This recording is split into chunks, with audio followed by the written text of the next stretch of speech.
Welcome back. Now, jobs are at risk at British American Tobacco South Africa as illicit cigarette trade overwhelms the legal market.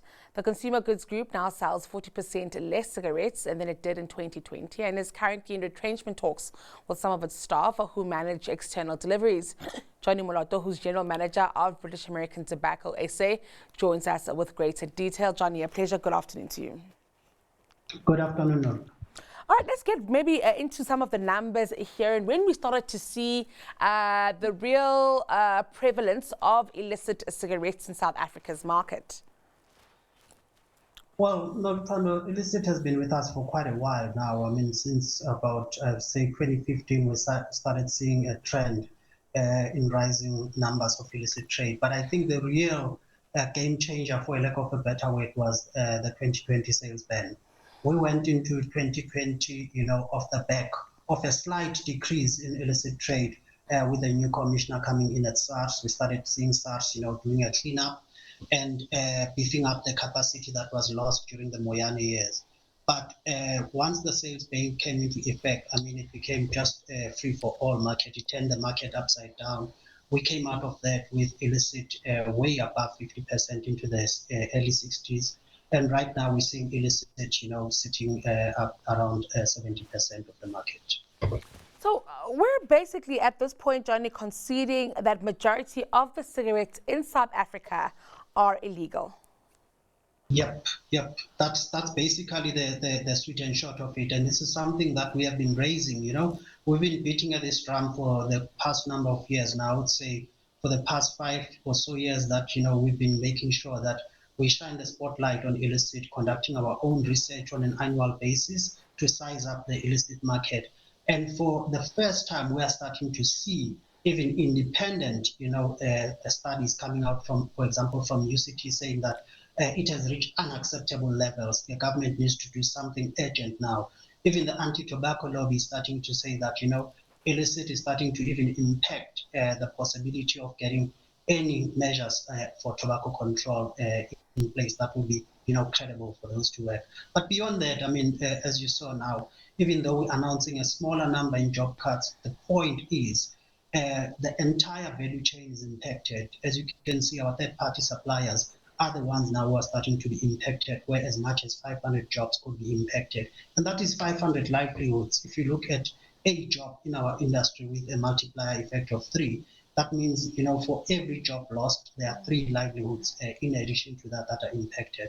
So it's a serious impact on that. And on top of that, there's money that could have been collected from a tax point of view, around 26 billion that you're looking at.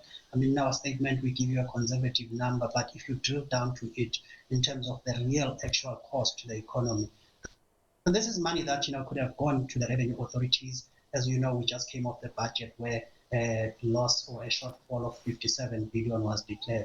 So these are all opportunities that we believe that, it's money lying on the table that could have been collected. Johnny, so we say that, of course, in 2019, we saw a reduction. That's after Commissioner Kisveta took over at SARS. Then, of course, we had the ban, and that, of course, had its own issues here. Post the ban, what exactly are we supposed to have done to curb this, prevalence in illicit cigarettes on the market here? Is it SARS not being able to respond to the new numbers? Is it an issue of law enforcement? Where exactly are the holes in our system that are allowing all of this to thrive? It's a combination of factors, I mean, the easiest way we thought that this could be addressed is at source. With all the players are known in the market, who are the manufacturers who produce locally, because this is largely a homegrown problem.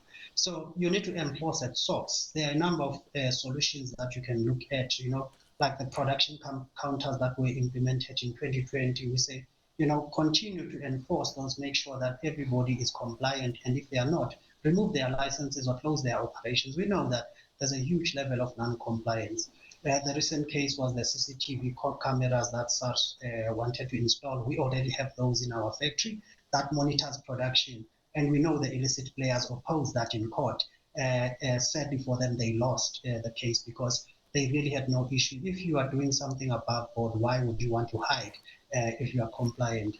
But I think the biggest issue here, I think SARS is doing the best that they can with their resources. They could do more.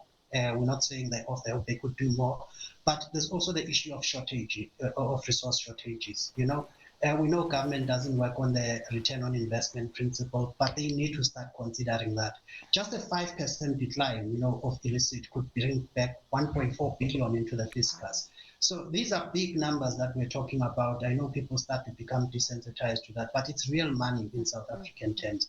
And these are things that we could say they are opportunities. So we call in the Minister of Finance to start looking at these issues very seriously in terms of making sure that we can have effective enforcement. But of course, the biggest elephant in the room is prosecutions. We have not seen, ringleader prosecutions and, convictions. The biggest players in the market that are known illicit players that we have not seen a single one of them, behind bars or first facing some hefty sentences. So for us, these are things that could move the dial in terms of reducing the trend downwards and us starting to see this being taken very seriously. And before I let you go, John, I think for me, one of the most scary things about the illicit cigarette market is how it feeds into other forms of crime, and I'm keen to also get your thoughts on that issue. For me, that triggers other parties and other institutions that should be, involved here, from financial intelligence, for instance, to even anti-money laundering, looking at things of human trafficking and so on and so forth. Are we saying that those parties aren't quite involved in the fight yet against illicit cigarettes? Because it is one big network. That is very true. I mean, we also saw that documentary that came out last year on gold mafia. I mean, that was an eye-opener even for us to say that, we've always just focused on our industry, but you saw, the interlinkages where you're starting to see, the money that comes from cigarettes, flowing into the gold industry and money being actually, exported out of the country illegally. So it's spawned its own, industry of criminal networks that if it's not dealt with as a matter of urgency, as a national priority, I'm afraid we would have lost the battle and we would just become a criminal state. Well, that sounds like something we should follow up. Johnny, thank you so much for taking us through this information today. That was Johnny Moloto. He's General Manager of British American Tobacco South Africa.